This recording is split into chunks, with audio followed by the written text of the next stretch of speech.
Good evening. My name is Valerie, and I'm going to give you a book review on what the internet is doing to our brains. And it's going to be by Nicholas Carr. It's the book. I just got it at the public library, so it's available there.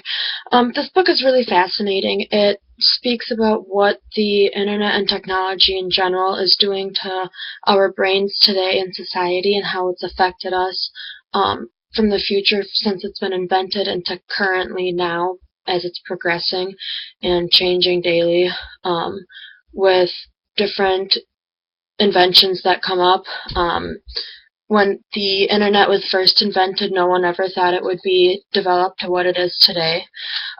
Nicholas Carr does a really good job of explaining what goes on in the brain when you are constantly on the internet, when you're constantly looking for the satisfaction of going online, using Facebook or Twitter, and getting the satisfaction of knowing what your peers around you are doing, or whether it be going on Google and starting your paper that way for a class, or figuring out, typing into Google your symptoms and trying to figure out what is wrong with your body that way.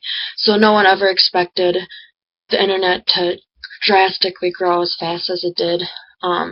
And in today's day and age, everyone kind of looks up to the internet to find answers for themselves. It's kind of like their comfort zone. They feel comfortable around the internet, and if the internet is down for whatever reason, or you're not able to get to it for a day, people start going into panic mode. And I mean, in today's day and age, everything's involved around the internet. We have an online class that we're in, and if it wasn't for the internet, that would have never been possible. So it's changed our world so drastically. Nicholas Carr speaks about how the internet changed our society in a negative way, how it taught our brains and trained our brains that without the internet we cannot live, without technology we are not going to be successful in society, and that everyone must have technology and internet in order to survive and be successful around the world. I really enjoyed this book.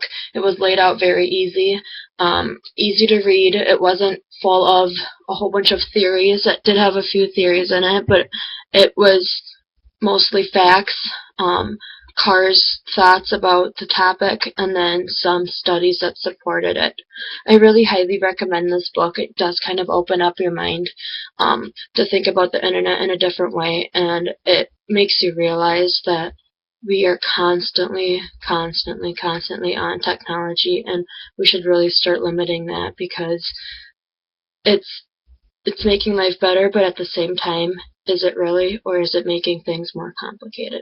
So here's his book again, What the Internet is Doing to Our Brains by Nicholas Carr, and it's available at the public library if you want to check it out and read it.